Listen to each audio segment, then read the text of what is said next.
Hello बच्चा लोग, क्या हाल चाल है। आई होप आप लोग सेफ होगे और घर के अंदर होगे। I am your Ashish sir, physics teacher. Guys, आज अपन एक बहुत ही इंपॉर्टेंट सेशन करने जा रहे हैं। That is light, class 10th का चैप्टर जो है लाइट, रिफ्लेक्शन एंड रिफ्रैक्शन। ठीक है, तो आज लेक्चर 3 है। लेक्चर 3 में हम क्या क्या चीज़ें पढ़ने वाले हैं, इससे पहले प्रीवियस लेक्चर में हम डिस्कस कर लेते हैं। लेक्चर 1 में हमने लाइट क्या होता है, लाइट की प्रॉपर्टीज़ वगैरह देखा था। फिर लेक्चर 2 में हमने प्लेन मिरर के बारे में देखा था, है ना, और वर्चुअल और रियल इमेज के बारे में ये सब देखा था। थर्ड लेक्चर हमारा काफ़ी इंपॉर्टेंट लेक्चर होने वाला है। जी हाँ, आपका बेस, अगर आप लाइट चैप्टर पढ़ रहे हो, अगर आप रिफ्लेक्शन पढ़ रहे हो, रिफ्रैक्शन पढ़ रहे हो, तो रे डायग्राम के रूल्स क्या होते हैं, साइन कन्वेंशन क्या होते हैं, ठीक है, जो इतने सारे रेस दिखते हैं वो कौन से रेस को क्या कहते हैं, ये बहुत ही इंपॉर्टेंट और बेसिक सेशन है। ठीक है, इसीलिए मिस बिल्कुल नहीं करना है सेशन को। स्टार्ट करते हैं बिल्कुल देरी ना करते हुए, बट एक छोटी सी रिक्वेस्ट है आप लोगों से, चैनल को सब्सक्राइब, वीडियो को लाइक और शेयर जरूर करें अगर वीडियो पसंद आए तो चलिए शुरू करते हैं।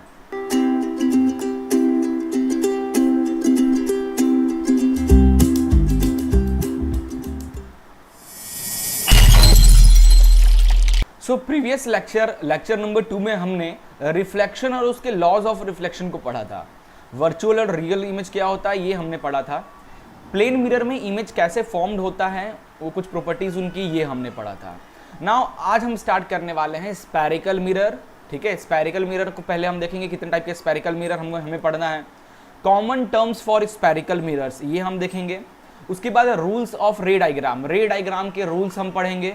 उसके बाद हम डिस्कस करेंगे साइन कन्वेंशन, बहुत इंपॉर्टेंट टॉपिक है साइन कन्वेंशन। ठीक है, और इस लेक्चर को खत्म करेंगे इतना टॉपिक पढ़ने के बाद। ठीक है, सो लेट्स स्टार्ट। स्टार्ट करते हैं स्फेरिकल मिरर से। कैसा, क्यों हम इसे स्फेरिकल मिरर कहते हैं? इसका मेन रीजन है क्योंकि मिरर हमारा स्फेरिकल शेप का होता है। ठीक है, तो जैसे एग्जांपल एक लेते हैं अपन, है ना,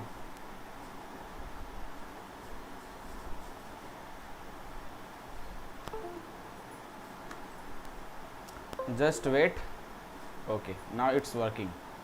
तो यार देखो, एक स्फीयर है, मैंने एक स्फीयर लिया और इसको यहां से इस तरीके से कट कर दिया,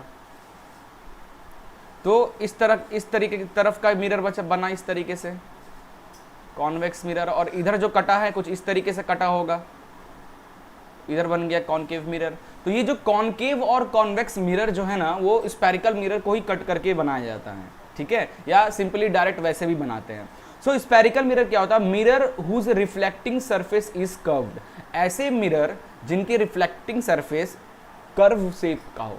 तो देख लो, ये जो हमारा स्फेरिकल मिरर है, इसकी भी जो यही तो है रिफ्लेक्टिंग सरफेस, ये जो बाउंड्री है यही तो है इसकी रिफ्लेक्टिंग सरफेस, और ये कर्व है ना।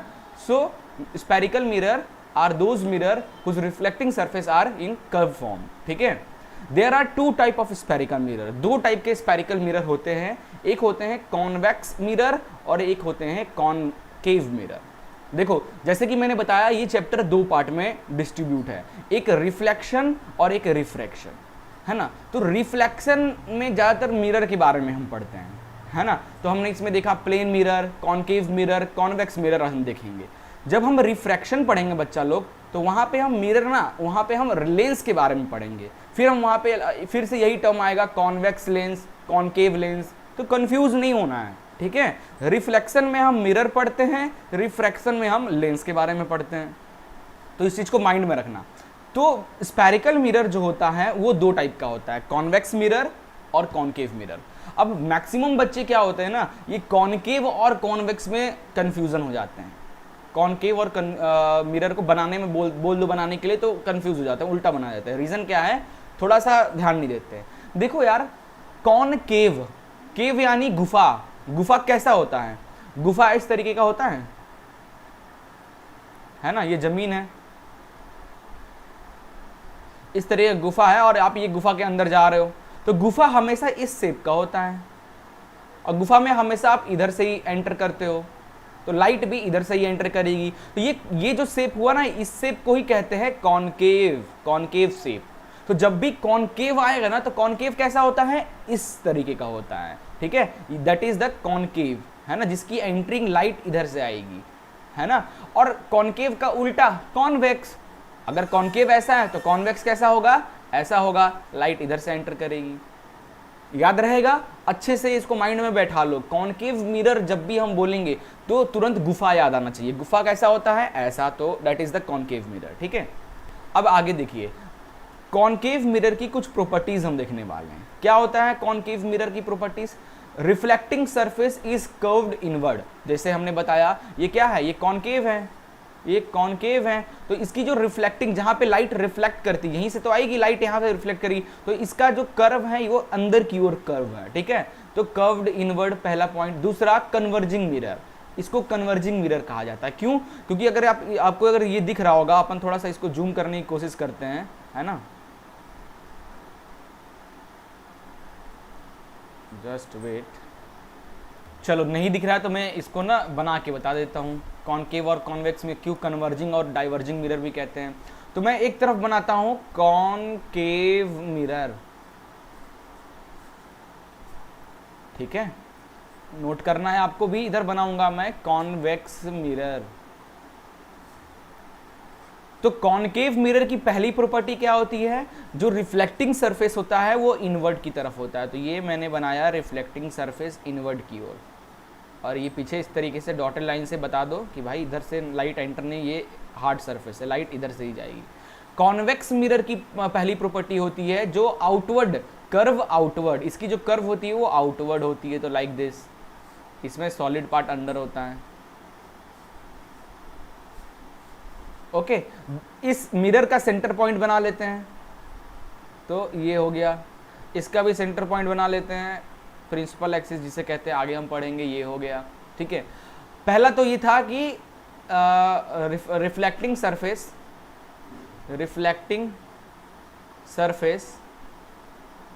क्या था, कर्व इनवर्ड पहला, और इसका पहला क्या था, इसका रिफ्लेक्टिंग जो सरफेस था, रिफ्लेक्टिंग सरफेस जो है वो कर्व आउटवर्ड कर्व था पहला। दूसरी पॉइंट इसकी क्या है, दूसरी पॉइंट क्या है, इसको कन्वर्जिंग मिरर कहते हैं, कन्वर्जिंग मिरर कहते हैं, है ना। क्यों कन्वर्जिंग मिरर कहते हैं? क्योंकि जो भी लाइट इस पे फॉल करती है, देखो जो भी लाइट इस पे फॉल करती है वो टकराने के बाद क्या होती है, अंदर की ओर आ जाती है, लाइक दिस, है ना। इधर से लाइट आएगी, टकराने के बाद अंदर की ओर। So it is a converging type, light को कन्वर्ज एक पॉइंट पे फोकस कर देता है, इस पॉइंट पे, कन्वर्जिंग मिरर।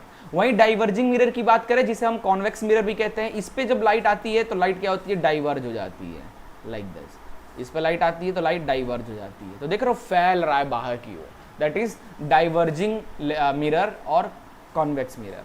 तो याद रहेगा। तो ये हमने देखा कॉनकेव और कॉन्वेक्स मिरर के बारे में। स्पेरिकल मिरर को समझा, दो टाइप के स्पेरिकल मिरर होते हैं, कॉन्वेक्स मिरर और कॉनकेव मिरर। दोनों की प्रॉपर्टी देखी। कॉनकेव मिरर को हम कन्वर्जिंग मिरर भी कहते हैं, कर्व इनवर्ड रहता है। कॉन्वेक्स मिरर को हम डाइवर्जिंग मिरर कहते हैं और कर्व्ड आउटवर्ड रहता है। ठीक है, चलिए अगला हम डिस्कस करने वाले हैं common terms for spherical mirror. Spherical mirror के कुछ कॉमन टर्म्स के बारे में हम यहाँ पे डिस्कशन करेंगे। तो टोटल यहाँ पे कितने सारे कॉमन टर्म्स हैं? Principal axis, one by one हम सबको देखते हैं। ठीक है, मैं यहाँ पे आपको बना के बताता जाऊंगा। ओके, तो सबसे पहले स्टार्ट करते हैं हम लोग प्रिंसिपल एक्सिस। क्या होता है? The line joining the pole and the centre of curvature, उसको ही हम कहते हैं प्रिंसिपल एक्सिस। यहाँ पे एक टर्म आ गया है पोल, तो थोड़ा सा पोल को समझ लेते हैं। पोल क्या होता है? The centre of the spherical mirror. Spherical mirror के सेंटर को ही अपन पोल कहते हैं। ठीक है, तो ये देखो, ये एक मैंने कॉनकेव मिरर बनाया है। ये क्या है? ये एक कॉनकेव मिरर है। मैं इधर दिखा देता हूँ इस तरीके से। ये हो गया हमारा कॉनकेव मिरर। इस कॉनकेव मिरर का सेंटर पॉइंट, ये हमने बोला this is a centre point, इसको ही अपन पोल कहते हैं, है ना। और इस पोल से अगर कोई स्ट्रेट लाइन जाती है, इस पोल से अगर कोई स्ट्रेट लाइन जाती है लाइक दिस,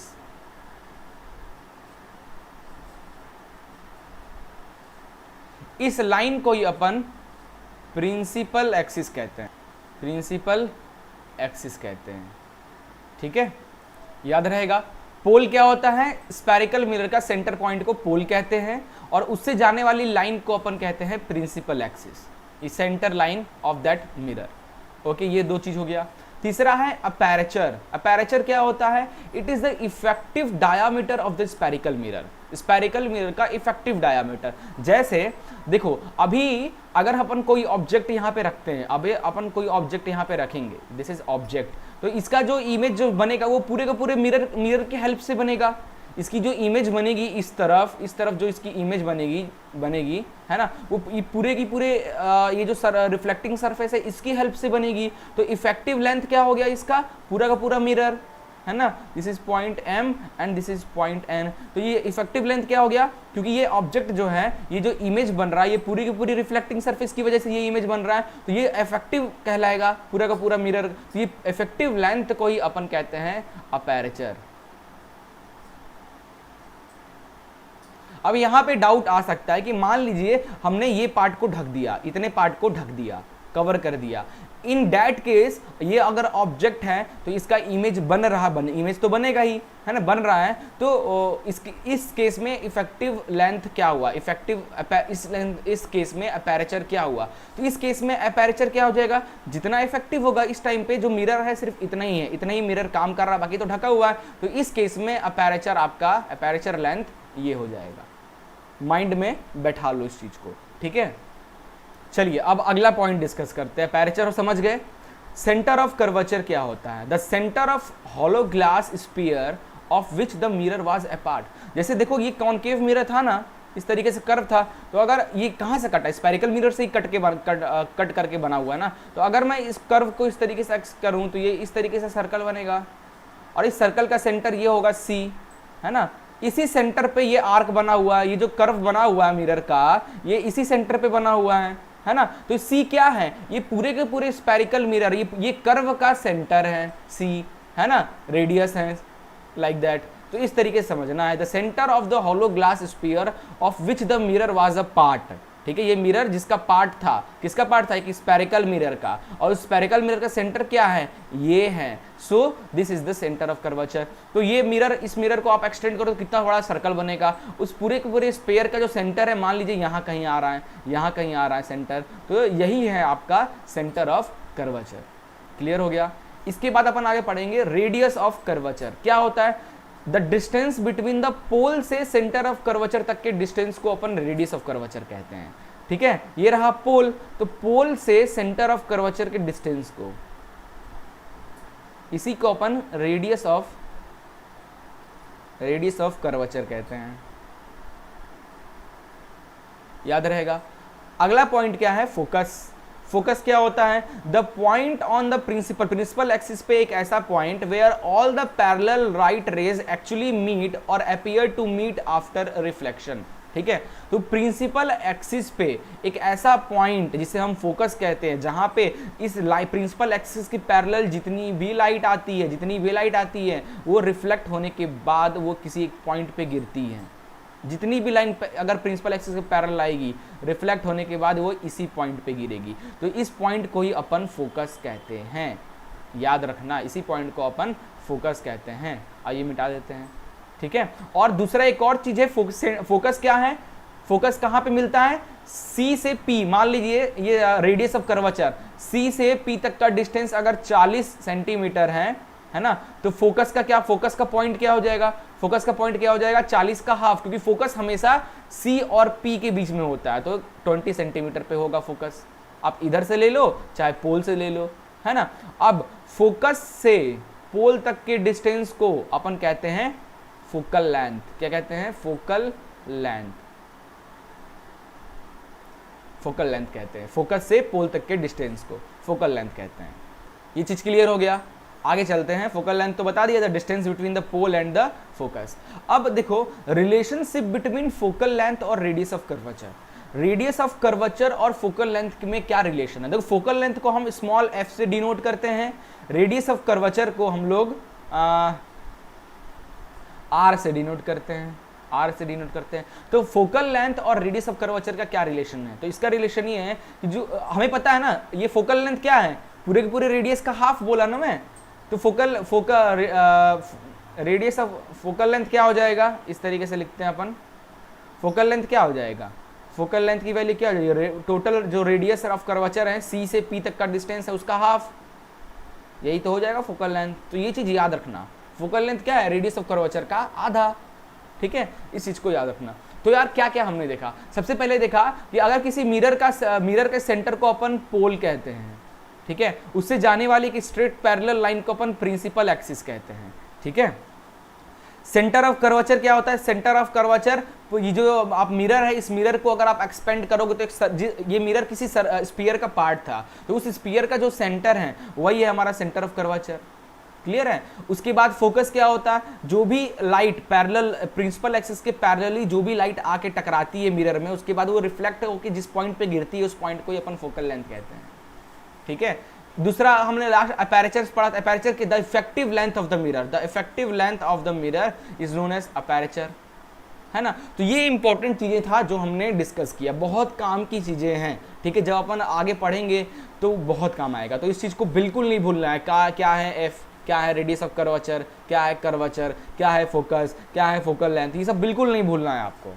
बाकी मैंने डेफिनेशन तो बता ही दिया है, आप ये नोट कर सकते हो, ठीक है। चलिए अगला टॉपिक हम स्टार्ट करने वाले हैं, रूल्स फॉर मेकिंग रे डायग्राम, रे डायग्राम बनाने का रूल्स, ठीक है। तो फॉर इस पर सबसे पहले अपन कॉनकेव मिरर का स्टार्ट करते हैं, ठीक है। थोड़ा सा मैं इसको मिटा लेता हूं, ओके। तो देखो पहला रूल मैंने क्या लिखा है, a ray parallel to the, देखो ये क्या है, रूल्स ऑफ रे diagram for concave mirror. Concave mirror के लिए रूल्स बनाने वाले रे डायग्राम के रूल्स के बारे में डिस्कस करेंगे। टोटल 4 रूल हमें पढ़ना है। पहला है, a ray parallel to the principal axis after reflection will passes through the principal focus. क्या मतलब हुआ, तो ये देखो ये मैंने बनाया मिरर, कॉनकेव मिरर बनाया, ये मैंने बनाया सेंटर पे प्रिंसिपल एक्सिस, ये क्या हो गया, प्रिंसिपल एक्सिस हो गया, ठीक है। अब इस पे क्या रहा है कि जो भी प्रिंसिपल एक्सिस के पैरेलल अगर कोई लाइट आती है, ये लाइट आ रही है कहीं से पैरेलल, प्रिंसिपल एक्सिस के पैरेलल अगर कोई लाइट आ रही है और मिरर से टकराने के बाद रिफ्लेक्ट करेगी, तो वो प्रिंसिपल फोकस पे से जाएगी, प्रिंसिपल फोकस से जाएगी, याद रखना। नीचे से भी दिखा देता हूं, फिर से नीचे से भी देख लो, अगर कोई प्रिंसिपल एक्सिस के पैरेलल कोई लाइट आ रही है तो आफ्टर रिफ्लेक्ट करने के बाद वो हमेशा प्रिंसिपल एक्सिस से ही जाएगी, है ना। And this point is principal axis कह रहे हैं, प्रिंसिपल फोकस से ही हमेशा जाएगी, याद रखना ये चीज, पहला रूल है। जब भी प्रिंसिपल एक्सिस के पैरेलल अगर कोई लाइट आ रही है तो लाइट टकराने के बाद, रिफ्लेक्ट करने के बाद वो फोकस पे ही पॉइंट करेगी, ठीक है। Now rule number 2, rule number 2 ये करता है, मान लीजिए ये फोकस है ना, और ये अपना क्या है मिरर का, ये कॉनकेव मिरर है, ये प्रिंसिपल एक्सिस, ये फोकस है, ये कर्वेचर है।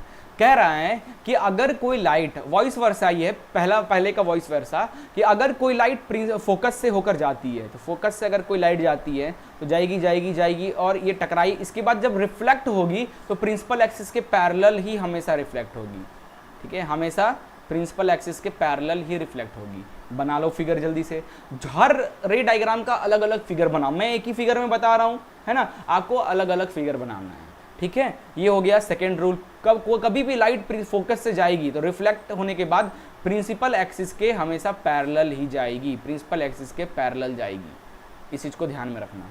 चलिए नाउ रूल नंबर 3 कि a ray passing through the centre of curvature, अगर कोई रे सेंटर ऑफ कर्वेचर से पास होती है तो रिफ्लेक्ट होने के बाद वो सेम पाथ से वापस जाएगी, it's reflect back at the same path. देखो बना के बता रहा हूं, मान लीजिए कोई लाइट इस तरीके से आ रही है और वो सेंटर ऑफ कर्वेचर से गई, सेंटर ऑफ कर्वेचर से गई, ये टकराई, ये लाइट है, ये light I centre of curvature से आई, टकराने के बाद ये सेम इसी पाथ पे चली जाएगी, इसी पाथ पे वापस चली जाएगी, ठीक है। सेंटर ऑफ कर्वेचर पे जब भी कोई लाइट टकराएगी वो सेंटर ऑफ कर्वेचर से ही चली जाएगी, ये है थर्ड रूल, ठीक है, रे डायग्राम का। और ये कॉनकेव कॉन्वेक्स मिरर दोनों के लिए काम करता है, लेंस में भी ये चीज काम करता है, तो इस चीज को ध्यान देना। चलिए अब आखिरी रूल पे चलते हैं। चौथा रूल मैं डायरेक्ट बता देता हूं, ये क्या है, इसको पोल कहते हैं ना, इस पॉइंट को पोल कहते हैं। अगर कोई लाइट कोई लाइट आकर डायरेक्ट पोल से टकराती है तो पोल से टकराने के बाद वो एक पर्टिकुलर एंगल पे रिफ्लेक्ट होगी, है ना, कौन से एंगल पे? तो मान लो ये लाइट, ये इंसिडेंट रे है, ये क्या है? इंसिडेंट रे है, ये आकर पोल से टकराई, तो पोल से टकराने के बाद ये मान लीजिए principal axis as a normal, तो ये क्या बनेगा? इंसिडेंट रे है, तो ये इसको कहेंगे एंगल आई, है ना। और उसके बाद ये रिफ्लेक्ट किया तो इसको कहेंगे एंगल आर। तो according to laws of reflection, according to laws of reflection क्या कहता है? According to laws of reflection क्या कहता है? अगर कोई लाइट, ठीक है, अगर कोई लाइट रिफ्लेक्ट होने के बाद, है ना, एंगल आई जो है एंगल आर के इक्वल होता है according to first law of reflection, ठीक है। Incident angle is always equal to reflected angle. जब भी कोई लाइट टकरा के रिफ्लेक्ट होती है तो एंगल आई और एंगल आर की जो वैल्यू होगा वो सेम होगा। जिस मान लीजिए 30 डिग्री पे आके टकराई तो ये 30 डिग्री से ही वापस की ओर जाएगी इस तरफ, ठीक है। यही है हमारा fourth rule of concave mirror, ठीक है। अब अपन इन सबको, आप इसका स्नैपशॉट ले लो और इसको नोट कर रहे हो साथ में तो अच्छी बात है, अदरवाइज अब मैं सबको एक साथ एक ही फिगर में चारों रूल को एक ही बार में समझाने की कोशिश करूंगा। तो चलिए मान लीजिए ये एक कॉनकेव मिरर है, ये एक कॉनकेव मिरर है और ये इसका हो गया सेंटर पॉइंट, ये प्रिंसिपल एक्सिस, ये इसका हो गया सेंटर पॉइंट, ठीक है, ये इसका सेंटर पॉइंट हो गया और इस पॉइंट को अपन पोल कहते हैं, this is a principal axis. तो पहला रूल क्या कहता है?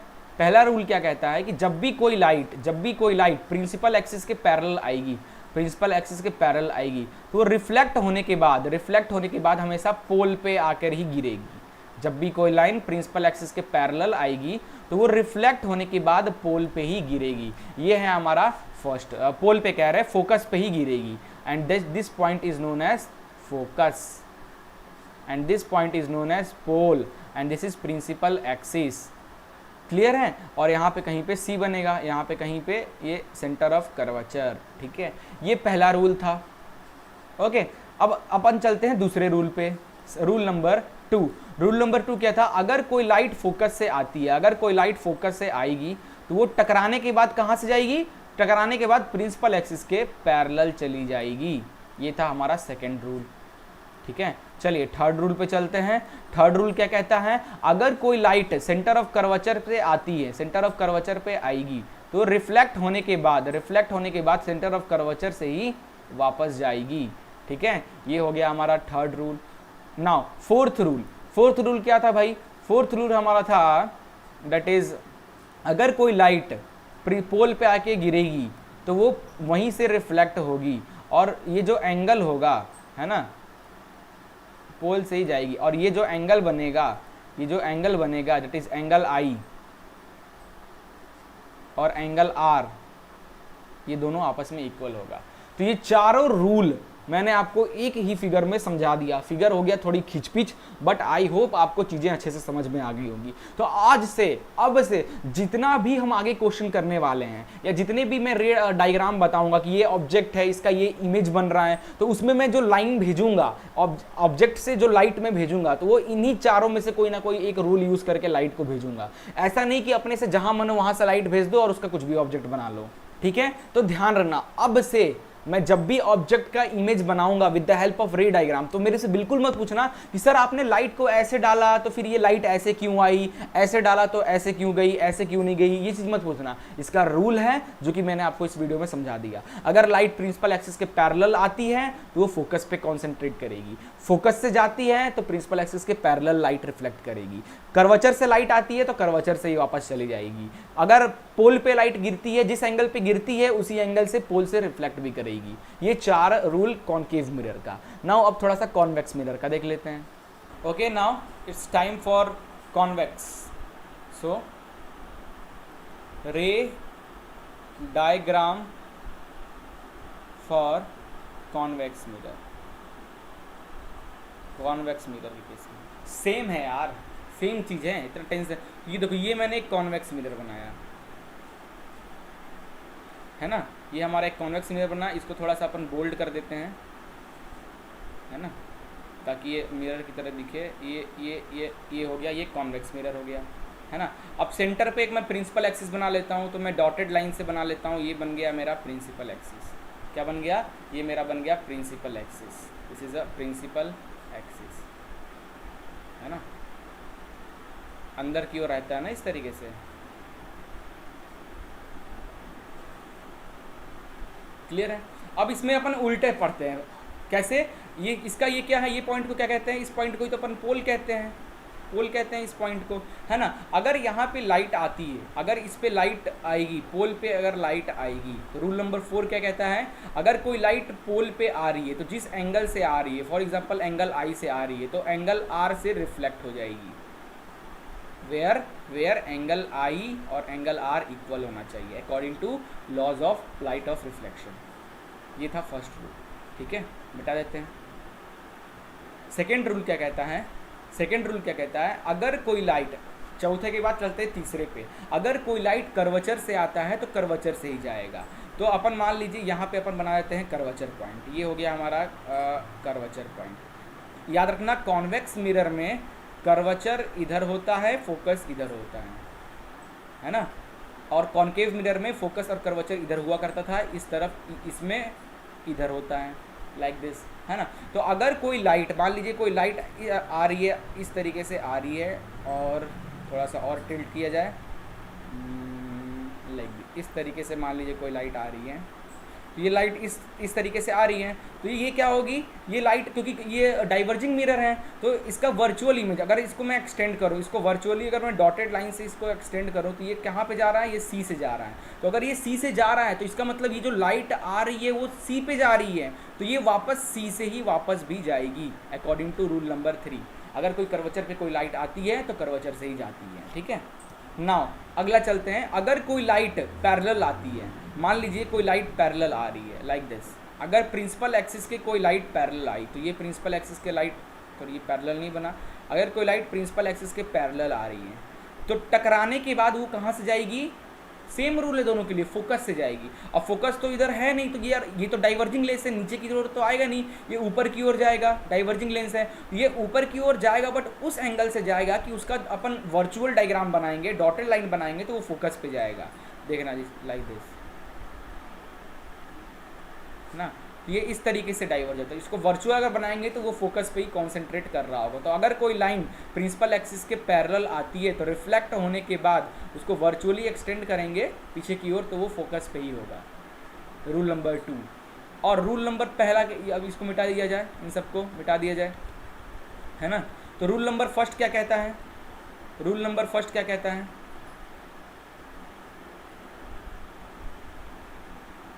रूल नंबर फर्स्ट क्या कहता है, अगर कोई लाइट है ना फोकस से जाती है, अगर कोई लाइट फोकस से जाती है, जैसे मान ली फोकस पे आती है, तो मान लीजिए ये लाइट आई आई आई आई आई यहाँ टकराई, है ना, इसका वर्चुअली एक्सटेंड करेंगे तो मान लीजिए वो फोकस पे जा रही है, फोकस पे जा रही है, तो रिफ्लेक्ट होने के बाद ये प्रिंसिपल एक्सिस के पैरेलल जाएगी, प्रिंसिपल एक्सिस के पैरेलल जाएगी। तो जैसा कॉन्केव में था वैसा ही कॉन्वेक्स में ही है। कॉन्वेक्स में बस यहाँ पे मैक्सिमम जो चीज़ें होती है वो वर्चुअल होती है। क्यों? क्योंकि कॉन्वेक्स मिरर में इमेज हमेशा वर्चुअल बनता है, और इधर इस तरफ बनेगा, डॉटेड लाइंस की हेल्प से बनता है, वर्चुअली बनता है। और वहीं कॉन्केव मिरर की बात करें तो मैक्सिमम केस में, एक केस को छोड़ दे तो सारे केसेस में रियल इमेज बनता है। इमेज इधर जिधर से लाइट आती है इधर ही इमेज बनता है, ठीक है, याद रखना। नाउ ये तो हो गया हमारे रूल्स। रूल्स के बाद अपन पढ़ने वाले हैं साइन कन्वेंशन। अब अपन पढ़ेंगे sign convention, sign convention of reflection by spherical mirror, ठीक है। इसके साइन कन्वेंशन बहुत इंपॉर्टेंट है, अगर ये नहीं पता चलेगा तो यार आप लोग कंफ्यूज हो जाओगे। देखो होता क्या है, साइन कन्वेंशन का यूज़ हम करते हैं, कब यूज़ करते हैं, जब आप न्यूमेरिकल करते हैं ना, तब इसका बहुत इंपॉर्टेंस होता है। देखो अपन थोड़ा सा पहले पुरानी चीज़ें, आने वाली चीज़ें थोड़ा सा डिस्कस कर लेते हैं। आप ना मिरर फार्मूला पढ़ोगे, आगे चल के मिरर का फार्मूला पढ़ोगे, मिरर फार्मूला पढ़ोगे। क्या होता है मिरर फार्मूला? ये होता है 1/f, ठीक है, is equal to 1/v plus 1/u, है ना। अब यहाँ पे vu क्या है, f क्या है? f क्या है? Focal length. आपको पढ़ा चुका हूँ मैं, फोकल लेंथ क्या होता है पता होगा आपको, फोकल लेंथ। v क्या है? देखो u पहले आता है कि v पहले आता है?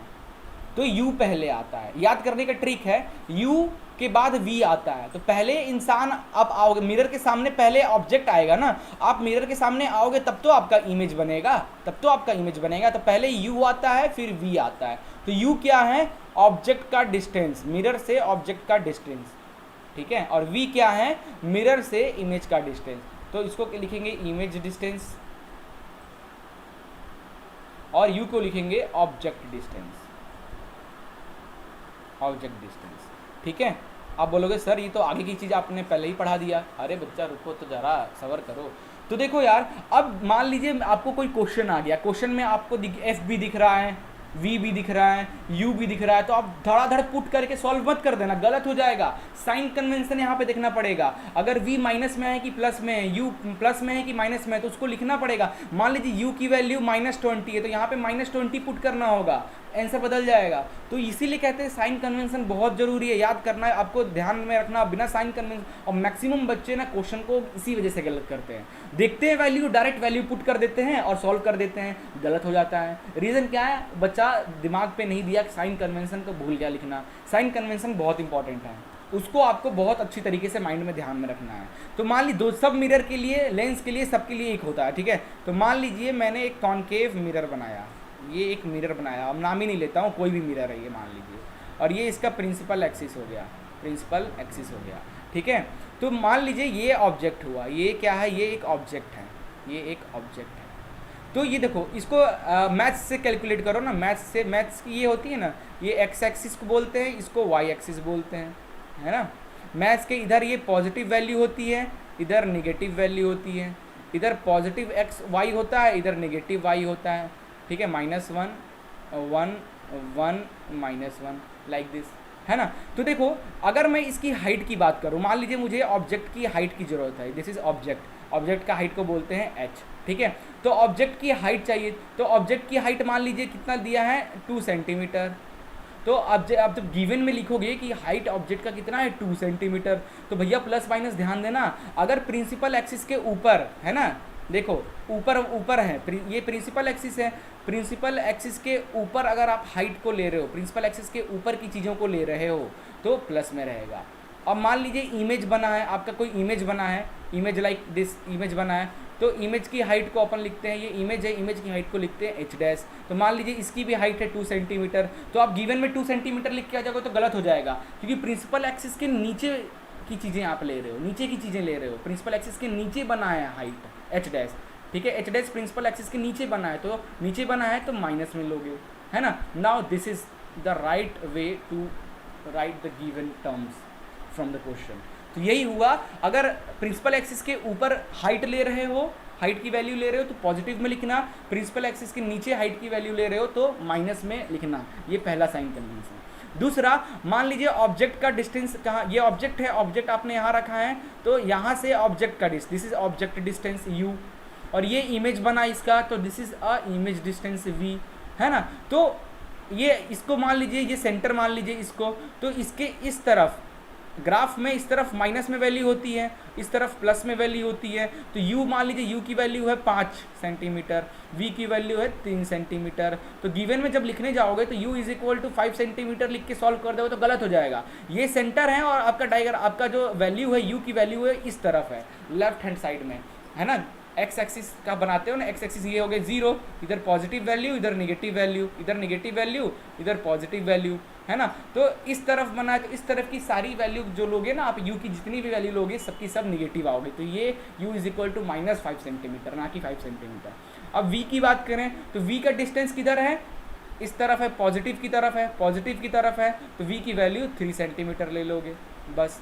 अब इन वैल्यू को पुट करके आंसर लाओगे ना, तब जाके आंसर आपका सही आएगा, है ना। अब इसमें कुछ बच्चे पूछ सकते हैं, सर ये तो नीचे v की वैल्यू तो ये डायग्राम के नीचे है। यार नीचे और ऊपर सिर्फ हाइट को देखते हैं, डिस्टेंस को नीचे ऊपर, डिस्टेंस कहीं भी हो सकता है, डिस्टेंस को हम लेफ्ट राइट के अकॉर्डिंग देखते हैं। ठीक है, जैसे इधर देखो, ये देखो हाइट, अगर हाइट अपवर्ड है, अपवर्ड की तरफ हाइट है, अगर ऑब्जेक्ट की हाइट एक्स एक्सिस के अपवर्ड है, ऊपर है, तो आप पॉजिटिव लोगे। अगर हाइट नीचे की ओर है, एक्स एक्सिस के नीचे की ओर, height downward, so then negative लोगे। ठीक है, ये इंसिडेंट लाइट यहाँ से आई और ये डिस्टेंस अगेंस्ट इंसिडेंट लाइट, तो अगर आपका ये u ले इधर की तरफ ले रहे हो, u इज इधर, है ना, तो u की वैल्यू इधर माइनस में लिखोगे। अब देखो इसका जो इमेज बना, इसका जो इमेज बना वो भी इधर ही बना, है ना, इस एक्सिस के इधर ही बना, है ना। ये एक्स एक्सिस बना रहा हूँ तो ये 0, इधर पॉजिटिव वैल्यू, इधर नेगेटिव वैल्यू, तो इधर ऑब्जेक्ट भी इधर बना तो ऑब्जेक्ट को माइनस में लेंगे, इमेज भी इधर ही बना तो इमेज की डिस्टेंस जो होगा वो भी माइनस में ही लेंगे, है ना। तो इस चीज़ का ध्यान रखना साइन कन्वेंशन का, अदरवाइज गड़बड़ी हो जाएगी। ठीक है। बस आज के लेक्चर में बहुत कुछ हो गया, आई होप दिमाग फ्रस्ट्रेट और इरिटेट और पता नहीं क्या क्या हो गया होगा। फिर भी ये एक बहुत बेसिक लेक्चर था, इसमें बहुत बेसिक टर्म हमने डिस्कस किया। नेक्स्ट लेक्चर से हम डायग्राम्स बहुत सारे देखने वाले हैं, काफ़ी इंपॉर्टेंट डायग्राम्स रहेगा। उसके बाद उसी डायग्राम के बेसिस पे हम कुछ न्यूमेरिकल क्वेश्चंस लगाएंगे, ठीक है, नेक्स्ट लेक्चर में। तो नेक्स्ट लेक्चर में हम लोग कॉन्केव मिरर और कॉन्वेक्स मिरर के रे diagram for image formed by concave mirror, ये सब और कॉन्वेक्स मिरर हम नेक्स्ट वीडियो में देखेंगे। आशा करता हूँ ये वीडियो पसंद आया होगा। मिलते हैं नेक्स्ट वीडियो में, तब तक के लिए goodbye and take care.